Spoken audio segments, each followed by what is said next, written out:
Muito bem. Então, boa noite a todos, a todas. Queremos dar as boas-vindas. E então nós vamos continuar onde nós paramos na semana passada.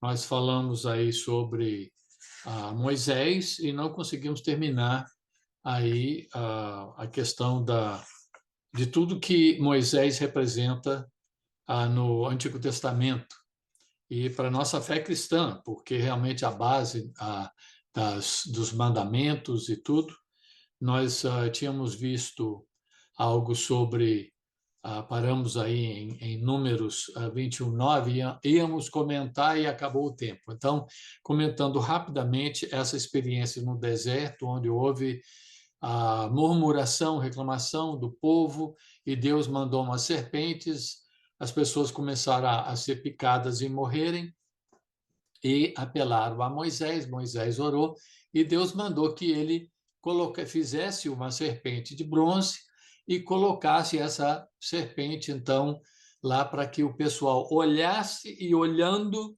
fossem curados. Então, alguém poderia dizer, basta olhar para ser curado? Como pode? Mas só que funcionava. E com isso nós vemos um princípio da fé no Antigo Testamento, mesmo no meio de uma ênfase tão grande sobre a lei de Moisés. E tanto que Jesus, então, cita esse evento para Nicodemos e fala que assim como Moisés levantou a serpente no deserto, importava que ele fosse levantado, ou seja, crucificado, para que ele então pudesse salvar aqueles que colocassem a sua fé nele, assim como as pessoas que olhavam, tinham fé o suficiente para simplesmente obedecer aquele comando aquela ordem de olhar para a serpente, então, e serem salvas, e serem realmente solucionado esse problema de morte certa pela picada da serpente. Então, nós vemos esse princípio de fé aí no Antigo Testamento. Vale a pena ler depois essa, esse acontecimento, porque esse princípio é muito importante. Bom, aí nós temos a questão de que Moisés subiu várias vezes na montanha, representada por esse desenho aí atrás, né? Horebe, ou Sinai, e Deus, então, falava com ele, e uma vez que ele passou muito tempo lá, voltou com as tábuas da lei, o pessoal tinha desistido dele e tinham feito um bezerro de ouro, e estavam como que adorando, provavelmente num ritmo mesmo de carnaval brasileiro. Quem sabe o que eles estavam fazendo, provavelmente coisa boa não era, e então Deus puniu as pessoas e Moisés destruiu as tábuas da lei, e essas tábuas da lei, então, depois ele subiu, recebeu outras, e então Deus continuou trabalhando com o povo, mas o povo não era fácil. Todo mundo que trabalha com alguém numa escola, numa igreja, a gente sabe que trabalhar com pessoas não é fácil. E Moisés teve que ter realmente muita paciência, e o irmão dele, Arão, né, cedeu aí a pressão do povo, coisa que ele não deveria ter feito, mas ele fez. E então, aí quanto à lei, como estávamos mencionando, são 613 leis ao todo. Os judeus, quando estudam a lei, as leis de Moisés, e contam e juntam tudo, então eles chegaram a essa conclusão de que existem 248 leis positivas e 365 leis negativas, e todas essas leis podem ser realmente resumidas, a grosso modo, mas podem ser resumidas nos 10 mandamentos. Ora, se olhamos os 10 mandamentos, nós vemos que 4 são referentes, os primeiros 4 são referentes a Deus, e os 6 últimos são referentes ao nosso relacionamento uns com os outros.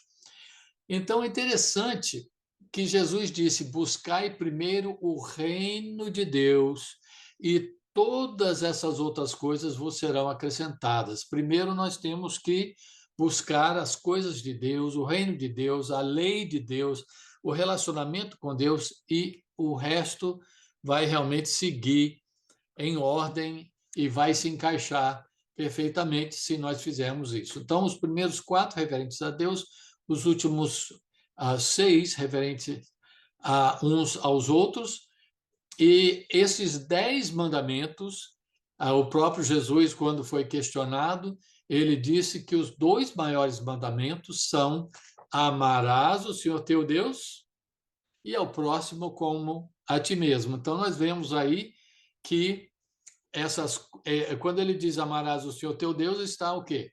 Se referindo a esses 4 primeiros mandamentos dos 10 mandamentos, e amarás ao próximo como a ti mesmo, então, é referente aos últimos 6.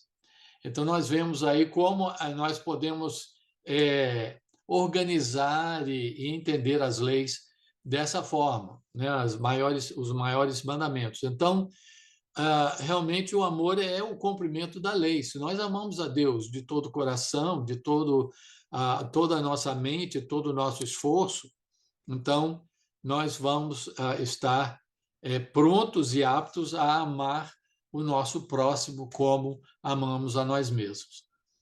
A lei de Moisés ela tinha 3 áreas: as leis morais, que tem a ver com os 10 mandamentos, as leis civis, que regiam porque eles eram uma teocracia, regiam o dia a dia, e as leis cerimoniais ou sacrificiais, né, que tinham a ver com, basicamente, né, com os sacrifícios como apresentar, mais algumas outras questões também.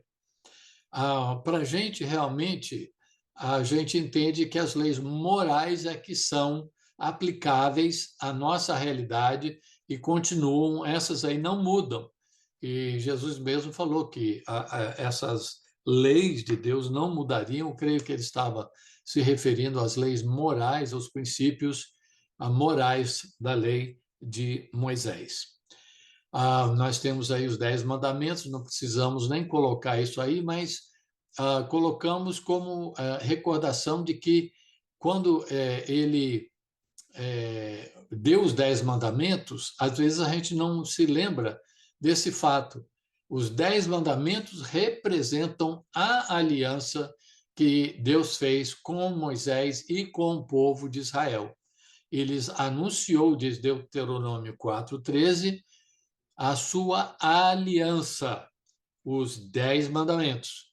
Escreveu-os sobre 2 tábuas de pedra e ordenou que os cumprissem. Então, os 10 mandamentos representam a aliança que Deus fez com o seu povo. Toda aliança que Deus fez exige um sacrifício, uma oferta, exige um derramamento de sangue. Nós vamos descobrir de maneira bem assim contundente no Novo Testamento, com aquele versículo que diz que sem derramamento de sangue não há remissão de pecados. Realmente a questão das ofertas, se alguém passa a ler sobre os sacrifícios, as ofertas e todos os detalhes, realmente pode ser algo difícil e até um pouco, hoje em dia, a gente não tem tanta paciência, né? Porque a gente não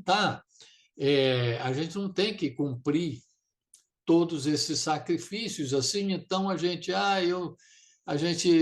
muitas vezes passa por alto e não pensa muito sobre os detalhes. Mas se alguém quiser uma ajuda para pensar nesses detalhes, eu fiz essa tabela e uma outra que nós vamos ver a seguir, que são as ocasiões em que as ofertas eram oferecidas. Existiam, claro, as ofertas individuais, que a pessoa, quando ela cometia algum problema, né, algum erro, E quando eles, então, cometiam algum pecado, alguma coisa, então eles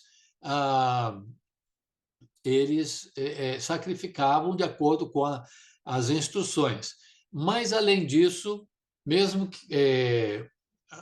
que nenhum indivíduo, sem contar com os sacrifícios individuais, a Israel, como nação, como povo, tinha essas ofertas diárias, e vocês podem ver aí 2 cordeiros, né? Tinha a parte dos manjares, né? Quantidades diferentes de cada animal e libação ou de cereais, né? Diferentes para cada animal. O manjar era o cereal, né? E então a libação era oferta líquida, né? Normalmente era a oferta de libação era normalmente podia ser água, mas normalmente era vinho, e o vinho representava o sangue. Quer dizer, além de tanto sangue que tinha, eles ainda tinham o vinho que representava o sangue. E então nós vemos as ofertas diárias, tinham 2 cordeiros que com cereais e com libação, ofertas no sábado, então a mesma coisa basicamente, ofertas mensais, então aí tinha 2 novilhos, 2 carneiros, 7 cordeiros, aliás, 2 novilhos, 1 carneiro, 7 cordeiros com cereais ou manjares, libação, e então um cabrito macho para cobrir o pecado, né? A oferta pelo pecado. E Páscoa, pães asmos, primícias, Pentecostes, trombetas, dia de expiação, né? E tabernáculos. Então, não vamos ler tudo isso aí, vocês podem olhar e ter uma ideia geral dos sacrifícios que eram cumpridos rotineiramente. Nós vamos depois falar um pouco mais sobre essas festas que começam, né, com a Páscoa, depois pães asmos, primícias, Pentecostes, trombetas, expiação, tabernáculos. A igreja hoje em dia quase não fala sobre essas festas, mas essas festas têm tudo a ver com a igreja cristã, com a nossa fé, porque as primeiras 4 festas têm a ver com a primeira vinda e as últimas 3 têm a ver com a segunda vinda de Cristo. Vamos ver um pouco mais sobre isso depois. Ok. Aqui, então, nós temos tipos de ofertas, como falamos aí, nós podemos ver uma explicação rápida aí, a cada um mostrando os animais que poderiam ser ou eram sacrificados com os cereais e óleo e a libação, né, com vinho. E então existia então a oferta pelo pecado, havia o holocausto, que era a oferta queimada, a oferta pela culpa, a oferta pacífica, a oferta de libação, a oferta de manjares, e aí do lado vocês podem ver a oferta movida.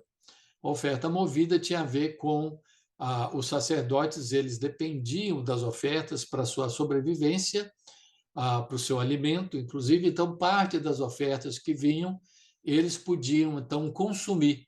Antes de consumir, o que eles faziam? Eles apresentavam isso para Deus, né? E depois, assim, num gesto como que entregando para Deus e depois num gesto voltando, né, para si mesmo, dizendo, recebendo com gratidão de volta aquela oferta ou aquele sacrifício, aquela porção. Vamos ver depois qual ou quais ofertas, como isso aí se aplica a Cristo, porque sabemos que Jesus ele veio para cumprir toda a lei e cumprir todo esse sistema sacrificial cerimonial, ele cumpriu essa oferta. Então nós vamos ver como e vamos ver versículos que falam disso aí, mas não vamos ver isso ainda. Vamos ver isso quando nós chegarmos na parte sobre Jesus, né, a vinda do Messias. Vamos voltar e rever isso aqui e comparar com a vida de Cristo. Então, nós temos tudo isso aí ocorrendo no contexto do tabernáculo. O tabernáculo era algo, e Deus deu as instruções para Moisés lá de cima da montanha, instruções de tamanho e materiais a serem usados, e as cores, e os metais, e tudo, todos os detalhes ele passou para Moisés. A coisa principal que nós devemos entender é que, ou lembrar, vocês podem ver essa fumaça aí, é a ideia da presença de Deus no meio do acampamento de Israel, e então Deus sendo santo, o povo não sendo absolutamente santo, como nós bem sabemos, então Deus tinha que se manter separado deles. Então ele queria comunhão, ele queria estar com eles, mas ele não podia estar absolutamente juntinho deles, estava no meio deles, mas com essa separação. E para se aproximar de Deus, então havia todo um ritual. Quando a pessoa entrava com o seu sacrifício, se fosse um indivíduo, a primeira coisa que ela via, e as proporções aqui não estão corretas, o espaço era maior, mas isso aqui, para poder ilustrar e a gente poder ver um pouco melhor, mas a pessoa entrava com o seu animal a ser sacrificado, aquele animal, então, era entregue ao sacerdote, o sacerdote, muitas vezes, se era oferta pela culpa ou coisa assim, então tinha aquela transferência de culpa, né? Ele colocava a mão no cabrito ou no carneiro, no cordeiro, e então ele fazia aquela como que transferência, o pecado da pessoa transferido para aquele animal, e aí então aquele animal era esquartejado e cortado e queimado, ou parte, né? Ou parte ou todo, né? O holocausto era tudo, toda a oferta consumia tudo. Então chegava aí e a primeira coisa a ser vista lá era esse altar de sacrifícios.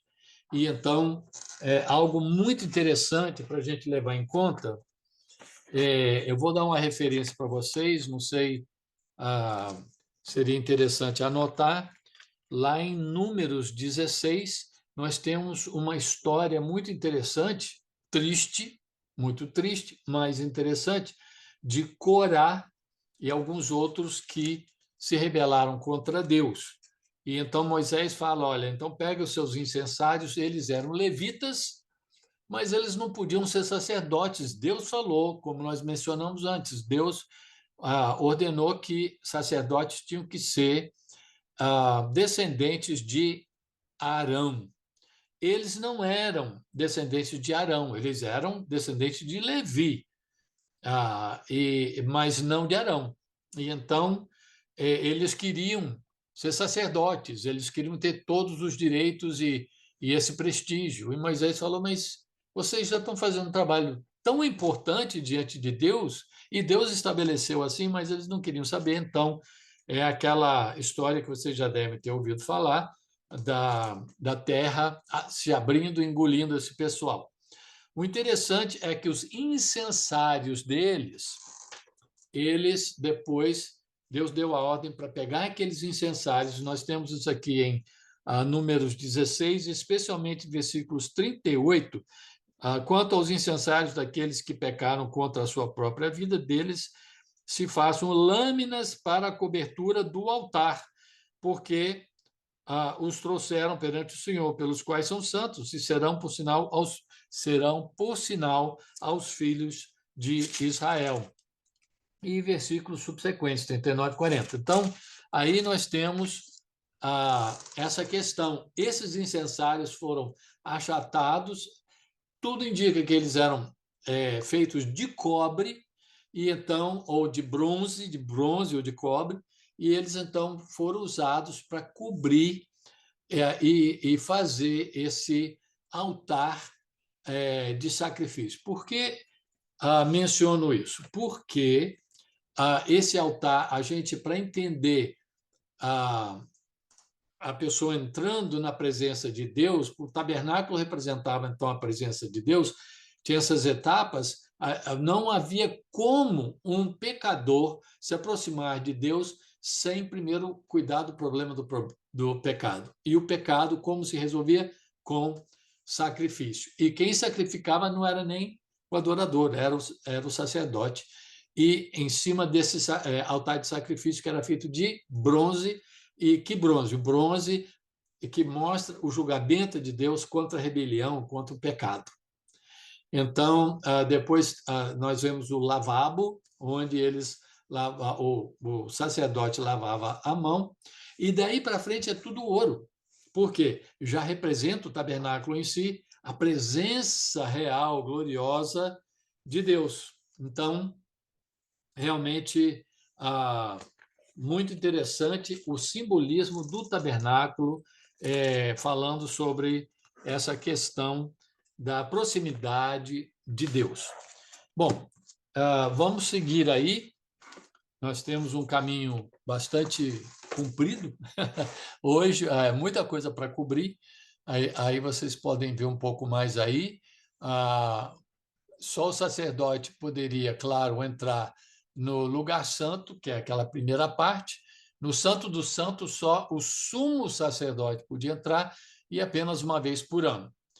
Eu sei que existe uma tradição que o pessoal cita muito, pelo menos aqui nos Estados Unidos, não sei se no Brasil e em Portugal, de que o sumo sacerdote entrava com a corda amarrada na sua cintura, porque se ele morresse lá dentro, eles poderiam puxá-lo para fora e com isso a outra pessoa não entrar e morrer.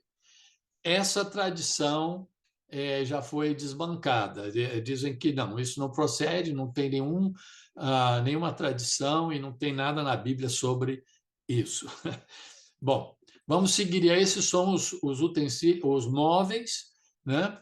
Nós temos aí em cima, na esquerda, nós temos aí o altar de incenso, que ficava na frente da parte lá do Santo dos Santos, e que esse incenso, como nós vemos até em Apocalipse, representa a oração das pessoas. Nós temos aí do lado direito a arca do concerto ou da aliança, que ficava dentro do Santo dos Santos, tinha os dois querubins e representavam a presença de Deus. Temos aí a mesa, né, de pães asmos, cada pão aí sem levedo, representando uma das 12 tribos, e temos o lavabo e temos o candelabro aí que usava então o óleo de oliva e era a única fonte de luz dentro do lugar santo. Essa proporção já tem mais a ver. Vocês podem ver aí o espaço entre a entrada e aí esse quadradinho aí representando o altar de sacrifício, depois o lavabo e depois o tabernáculo. Então tinha muito espaço e aí em volta aí ficavam as tribos em volta do tabernáculo.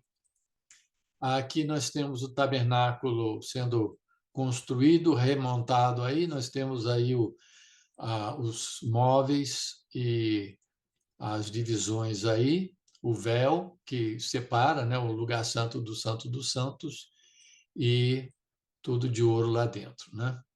Ok. E aqui nós temos o lugar santo, né, o altar de incenso bem na frente do véu que separa o lugar santo do Santo dos Santos, e lá dentro, uma vez por ano, o sacerdote entrava não com sua roupa ou uniforme normal, e sim todo de branco, e ele então sacrificava por si mesmo e depois pelo povo, aspergia o sangue sobre a arca do concerto. Aqui nós temos, mais uma vez, rapidamente, nós temos aqui as 7 festas do Senhor. Aqui do lado direito vocês podem ver o cumprimento. Depois nós vamos voltar e falar sobre isso, quando chegarmos e falarmos sobre a vinda de Cristo, nós vamos falar sobre isso um pouco mais. Mas agora é importante a gente entender que havia para a Páscoa um sentido original, né? O povo sendo livrado pelo sangue do Cordeiro, e redimido da escravidão egípcia. Então, a palavra redenção significa você redimir. O que é redimir? É você comprar, como que comprar um escravo e colocá-lo em liberdade. E é isso que Deus fez com o povo de Israel. Comprou, né, pagou, livrou e os colocou em liberdade, eles que tinham sido escravos por tantos anos lá no Egito. Pães asmos quer dizer, o levedo representa o pecado e decomposição, corrupção, erro, mal, e então eles tinham essa festa dos pães asmos, onde todo levedo dentro da casa tinha que ser encontrado e tirado, e não se podia ter nem contato e muito menos comer qualquer coisa com levedo durante 7 dias, durante os dias dessa festa. Primícias tinha a ver com os primeiros frutos da colheita, que eram oferecidos ao Senhor, como indicadores de como seria o resto da colheita. E Pentecostes, né, a 50 dias depois de primícias, a festa da colheita, ou das semanas, né, porque 7 semanas, 7 vezes 7, 49, mais um dia, 50. Colheita na época do verão, quando todos deviam assar 2 bolos com levedo e apresentá-los no templo. As últimas 3 festas, da trombeta, Rosh Hashanah, né, dia da expiação, tendo a ver com Yom Kippur, e dos tabernáculos, Sukkot. Então, tinham, de trombetas, tinha a ver com um dia de santa convocação, sábado de descanso, e de sacrifícios ao Senhor. O dia de expiação era uma vez por ano, eles tinham que examinar a vida deles e confessar os pecados diante de Deus e pedir o perdão de Deus pelos pecados cometidos durante o ano todo. E era nesse dia, e só nesse dia, que o sumo sacerdote podia entrar no Santo dos Santos. E o tabernáculos, então, pequenas cabanas que eram construídas como lembrança da provisão de Deus quando os israelitas passaram pelo deserto. E a água era um elemento importante dessa festa. Bom, passamos por alto, mas seria muito importante os irmãos verem isso em Levítico 23, estudarem sobre isso, porque é super importante para a gente conhecer melhor aquilo que Jesus passou na sua primeira vinda e como isso aqui aponta para a sua segunda vinda. Agora queremos entrar no livro de Josué, Juízes e um pouco de Samuel e Saul. Estamos aí vendo aí mais uma vez esse vislumbre bíblico e ainda estamos nessa parte azul aí que tem a ver com a aliança o pacto com Moisés. Então continua aí dentro ainda essa aliança firmada com Moisés. Estamos aí nessa parte aí ao meio. Aí onde vocês podem ver aí. Ok. Moisés, então, passa a liderança para Josué, e Josué, então, ele passa a ser o líder e estrategista militar e organizador das tribos, distribuindo as terras conquistadas lá em Canaã, a terra prometida. Vocês se lembram dessa história tão famosa, né, de 6 dias indo em volta aí dessa primeira cidade que foi conquistada, Jericó, e sem levar armamento, sem atacar ninguém, simplesmente dando uma volta na cidade completa com a arca do concerto. E então, uma vez por 6 dias, cada dia uma volta. E no 7º dia, então, 7 voltas e as trombetas e gritando e as muralhas caíram, né? E então nós temos essa questão interessante aí de ver que essa primeira Jericó, então, foi essa primeira cidade a ser conquistada e depois, e o que aconteceu lá, Deus falou que nessa primeira conquista, tudo que fosse tirado de lá, que todos tinham que ser eliminados, sacrificados e eliminados. Só a Raabe, nós sabemos que foi a prostituta que se converteu, e ela ajudou os espias, então ela e a família dela foram preservados. Mas nós temos Acã, que ele guardou alguma coisa, e Deus tinha falado que tudo aquilo tinha que ser, naquela primeira conquista, dedicado absolutamente a ele. E isso não aconteceu. Então, eles, quando foram contra a cidade de Ai, uma cidade pequena e fácil de conquistar, eles perderam a batalha, porque havia esse pecado que eles tiveram que resolver. E resolveram, e aí conquistaram facilmente a cidade de Ai também. E aí eles foram entrando. E vale a pena a gente mencionar que nessa trajetória, essa peregrinação no deserto por 40 anos, essa peregrinação pelo deserto, ela simboliza a nossa peregrinagem ou peregrinação pela vida aqui na Terra. A nossa vida aqui não é fácil, é como andar pelo deserto, realmente. E então, mas nós temos um alvo lá na frente, que é a Terra Prometida. Então, a gente passa pelo deserto, mas sabendo que nós estamos rumando em direção à Terra Prometida. Então, há um simbolismo muito rico aqui. Para entrar na Terra Prometida, podemos dizer que ela, de certa forma, ela representa as bênçãos de Deus e também, de certa forma, o céu. Guardada, claro, as devidas proporções, mas a ideia de salvação, de presença de Deus, de certa forma, assim, o céu, né? A Terra Prometida representando esse encontro e essa relação especial com Deus. Por isso, nós vemos que Moisés, Deus não permitiu, ele só permitiu que ele visse à distância a terra prometida, mas não entrasse, não conduzisse o povo. E a gente pode dizer, mas é porque ele, ele bateu lá naquela rocha, aquela rocha representa a Deus, representa Jesus, e então por isso Deus não deixou. Tudo bem, mas Deus é um Deus de perdão. Eu creio que foi muito mais do que só isso. Não quero minimizar a coisa, claro, não é só isso, mas além desse pecado sério, né, que Deus levou muito a sério, eu creio que há uma outra razão, porque estamos lidando com muito simbolismo. Deus está ensinando a gente através desse simbolismo. E o que é que Moisés representava?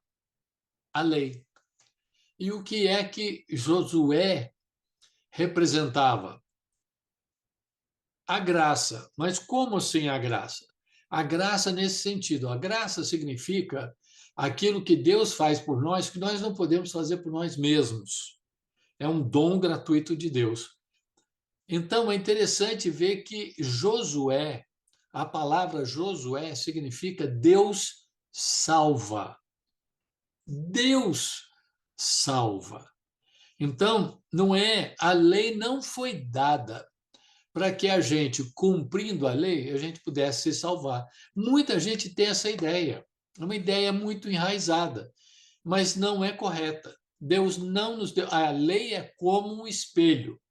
O que a gente faz do espelho? A gente chega no espelho e vê a condição do nosso rosto, do nosso cabelo. E a gente vai lá e vê, opa, eu preciso me arrumar, tenho que lavar a cara e tenho que pentear o cabelo. Mas o espelho, não sai uma mãozinha do espelho e faz isso por nós. Ele só mostra a nossa condição. Então, a lei, claro, ela tem seus princípios, tem as suas regras, tem as suas maneiras da gente se conduzir, mas ela é basicamente um espelho que mostra a nossa condição e a nossa necessidade de Deus. E aí, então, como é que nós vamos entrar nessa terra prometida? Como é que nós vamos passar por essa porta da salvação? Pela graça de Deus. É Deus que nos salva. Então, Josué significa o Senhor salva. E o que é mais interessante ainda é que Josué é uma variante de outro nome que nós conhecemos muito bem, que é o nome Yeshua, ou seja, Jesus. Não é incrível como Deus comunica através da sua palavra? Quem é que nos conduz à terra prometida? Jesus. E Josué, então, prefigura Jesus, de certa forma. E é interessante que depois ele se encontra com uma pessoa muito especial.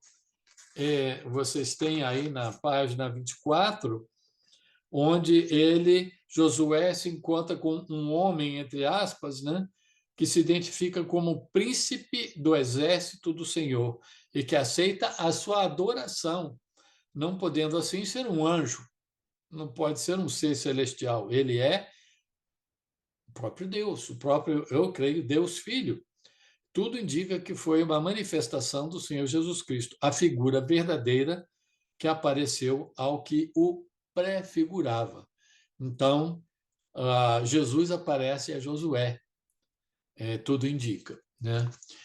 É algo que nós podemos concluir, mas só concluir depois de chegar no Novo Testamento. O pessoal naquela época tinha uma pista, uma ideia e tal, mas não sabiam, claro, ainda como seria essa questão. Mas Deus já vai se revelando pouco a pouco, dessa maneira. Então, é muito interessante ver isso. Eles levam, então, a arca do concerto e ela passa por algumas cidades, por vários anos, uma série de coisas, até que só no reinado mesmo de Davi ela vai chegar a Jerusalém. Nós temos aí as tribos e mais ou menos aí uma ideia aí de que tribos receberam quais territórios. E nós temos aí os levitas que não receberam território, né? Eles receberam certas cidades, né, que eles podiam morar, e eles tinham uma outra situação, porque eles conduziam a parte religiosa de adoração a Deus, mas as outras tribos receberam, então, uma terra, um lote, né, um território, onde eles, então, estabeleceriam a sua família, a sua tribo, o seu povo. E essas 12 tribos, elas ainda, a gente coloca assim, a gente pensa que elas estavam bem organizadas, mas elas ainda estavam meio espalhadas. Ainda não havia, apesar do pessoal ter passado pelo deserto, sabemos que com a rebelião das pessoas depois dos espias que foram ver o território e só dois, né, Josué e Caleb, trouxeram um relatório bom, então o povo acabou aceitando o relatório negativo e Deus, então, fez com que aquela geração toda perecesse no deserto com os anos, passados anos, até que só Josué e Caleb, realmente daquele grupo, sobreviveram e conseguiram entrar, e ainda de maneira muito assim engajada, né, participante, conquistando as suas terras e tudo isso. Então, mas esse povo, eles tinham um senso de nação, de nacionalidade, mas ainda não, quando eles foram para os seus territórios, eles ainda não, a coisa ainda estava muito desorganizada. Realmente foi o rei Davi, depois é que ia trazer uma união maior. Agora, quanto ao período dos juízes, nós passamos de Josué agora para os juízes, nós vemos que essa é a lista dos dos juízes, que nós vemos no livro de Juízes, e queremos destacar três: Débora, Gideão e Sansão. Destacar, infelizmente, muito rapidamente, né? Mas nós temos, Débora foi a primeira e única a juíza, né, feminina, e ela mostrou mais coragem do que os próprios homens lá da sua época, os líderes. Ela mesmo conquistou lá o rei de Canaã. Foi assim, é uma história muito impressionante. Depois nós temos Gideão, a história dele também, como Deus, o anjo do Senhor aparece para ele. Muitas vezes no Velho Testamento, quando aparece o anjo do Senhor e ele aceita a adoração, há certas coisas que nos mostram que ele prefigura, ou não prefigura, ele é o próprio Jesus pré-encarnado, ou seja, antes dele vir em carne, ele aparecendo no Antigo Testamento aqui e ali, através de Melquisedeque, através do anjo do Senhor, não todos os casos do anjo do Senhor, mas alguns desses casos, como eu creio, aconteceu no caso de Gideão e alguns outros casos aí também.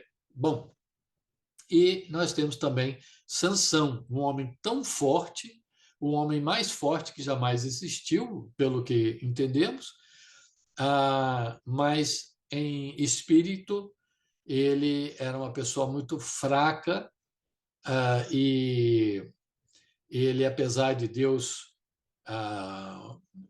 fazer esse trabalho tão impressionante na vida dele, ele se mostrou muito fraco moralmente. E isso acontece com muitos líderes e até governantes, né? Eles têm o comando de povos inteiros e às vezes não conseguem controlar a si mesmo. Às vezes é mais difícil uma pessoa controlar a si mesma do que, eu acho que todos nós podemos sentir e entender isso, do que às vezes comandar outras pessoas. Bom, aí um personagem de transição é o Samuel. A gente vê Deus atuando na vida dele desde cedinho, e ele foi o último juiz, julgou Israel por 40 anos, e ele foi dedicado ao Senhor desde bebê. Ele foi um grande profeta e líder muito respeitado. Ele então ungiu a Saul e Davi como reis. Aí vem então o rei Samuel. Ele começou bem, mas terminou mal. Ele é o primeiro rei do povo. O povo pediu a Samuel, e a Bíblia quase dá a entender que não era o plano de Deus que houvesse um rei, mas existe uma passagem lá em Deuteronômio onde Deus fala: quando vocês tiverem o seu rei, ele deve ser assim, ele deve. E é muito interessante o que Deus diz, que não deve acumular muitas riquezas, não deve colocar muitos impostos, ele deve consultar o livro da lei todo dia, ou seja, fazer seus devocionais diários.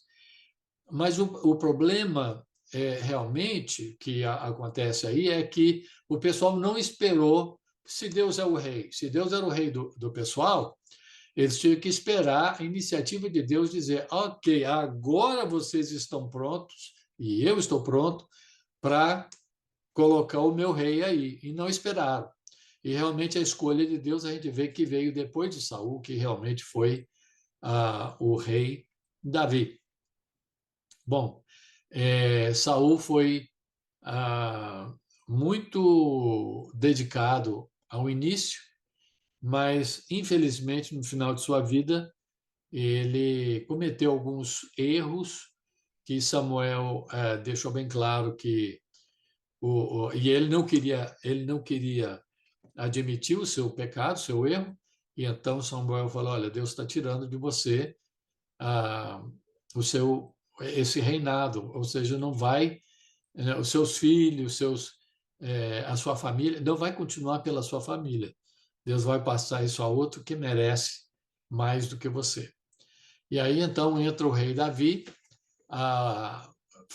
então, Samuel vai lá e até o próprio Samuel fica surpreso, porque Davi não era alto como Saul, e ele era novinho, e ele também ele reinou 40 anos, 7 anos de Hebrom e 33 de Jerusalém, o lugar que ele conquistou e fez a capital, né, de Israel. E então nós temos uma linha de tempo aí, a vida e o reinado de Davi, e os dois eventos mais marcantes na vida dele, um positivo e o outro negativo, esse aí em verde e o outro em vermelho, é que ele derrota Golias. Nós vamos ver o que aconteceu aí, que muitas vezes, quando a gente ouve essa história, o pessoal não comenta essa questão que nós vamos comentar. Então, foi uma das suas maiores conquistas, e depois uma das suas maiores derrotas foi ele cometer adultério com Betsabá. Então, infelizmente, ele caiu, e depois dessa queda dele,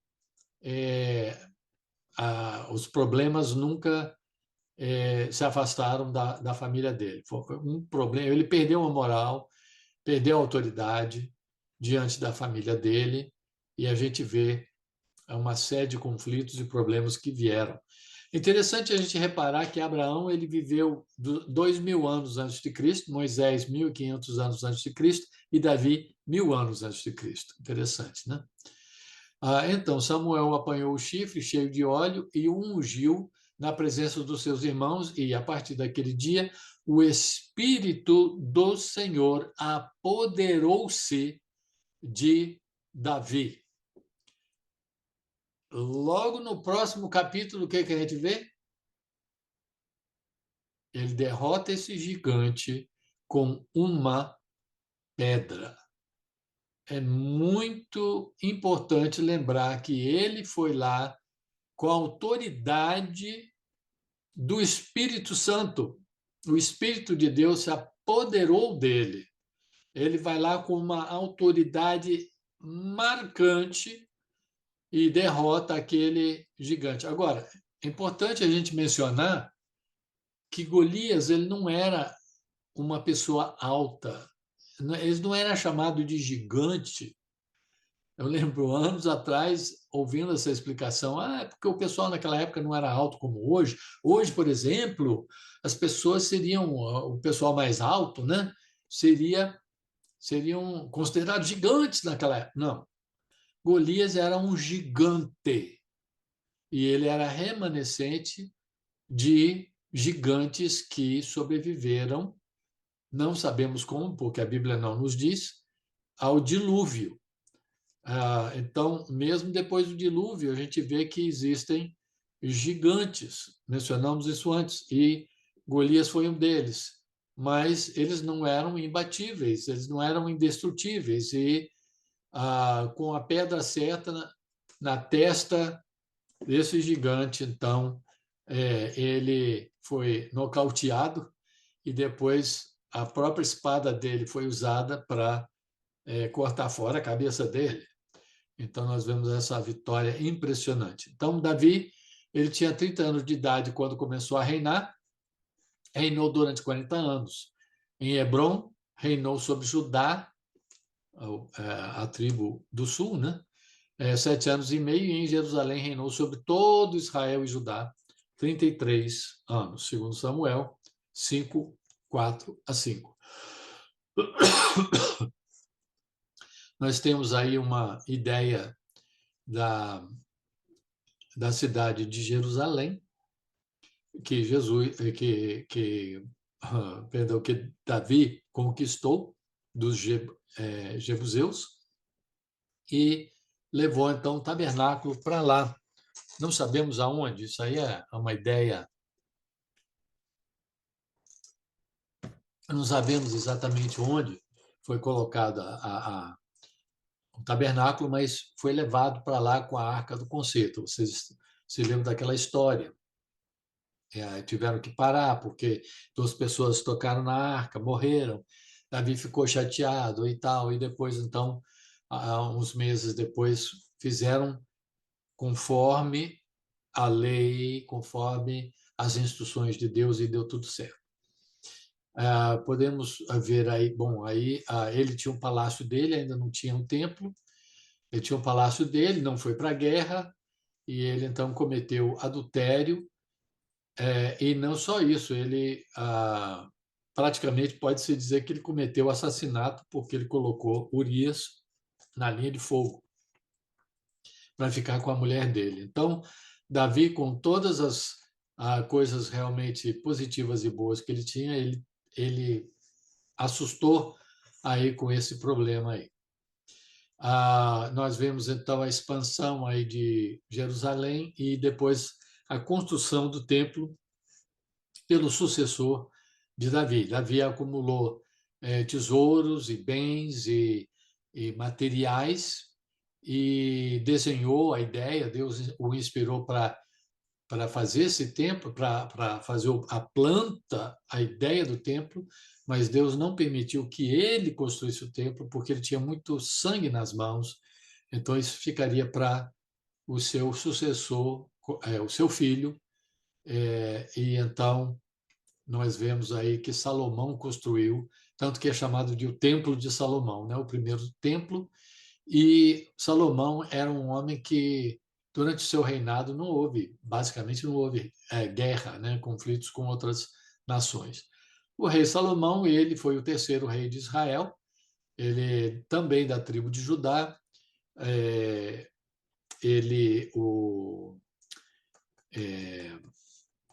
Saul era da tribo de Benjamim. Mas lembrem-se que nós vimos que o Messias viria através da tribo de Judá. Então, Davi era da tribo de Judá e, obviamente, então, Salomão também era da tribo de Judá, continuando essa linhagem que vai até chegar o Messias.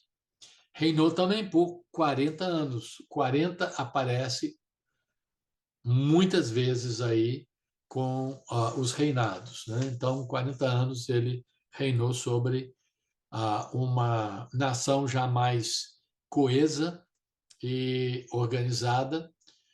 Ele, infelizmente, ele começou bem, mas terminou mal porque ele se casou com 700 mulheres, muitas delas, ou talvez todas elas, filhas de reis e líderes, e tinha, além delas, 300 concubinas.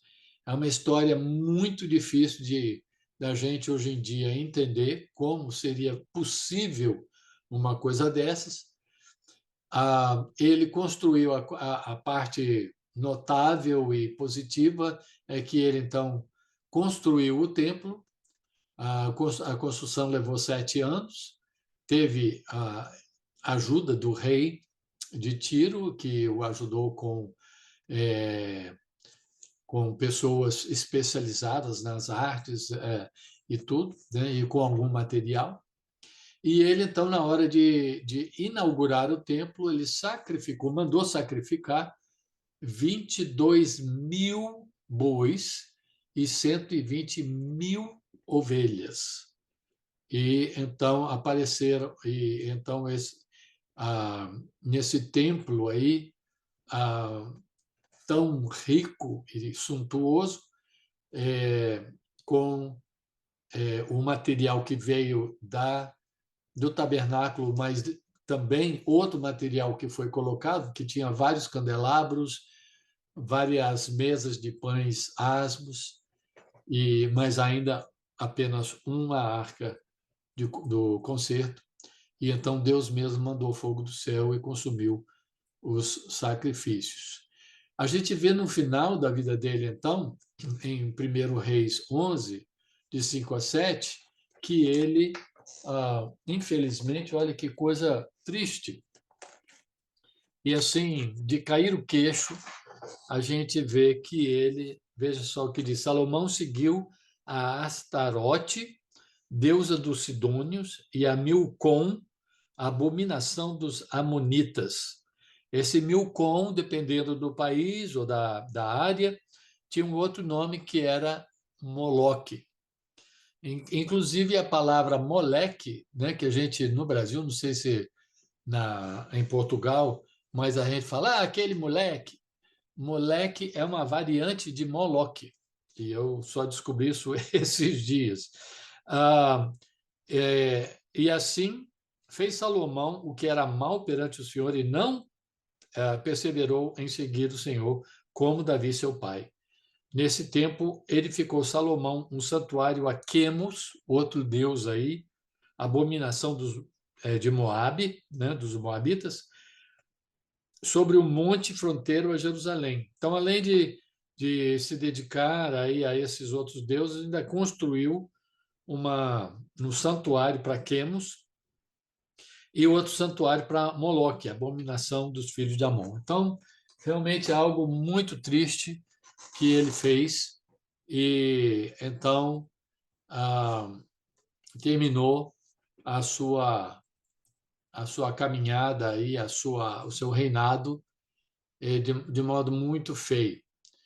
E por isso Deus falou que ia tirar parte do reinado dele, por causa disso, mas ia preservar por causa de Davi. Deus havia feito muitas promessas ao rei Davi, e muitas delas incondicionais, mas ele então tirou de Salomão, porque no início ele tinha falado com Salomão. Quando Salomão pediu sabedoria, ele falou: se você for realmente fiel a mim, aí, mas só que ele não foi. Então, essa parte foi condicional. E ele perdeu, então, a 10 tribos. Nós vamos ver que depois do rei Salomão vem, então, uma ruptura e entra outra fase aí nessa peregrinação pelo Antigo Testamento.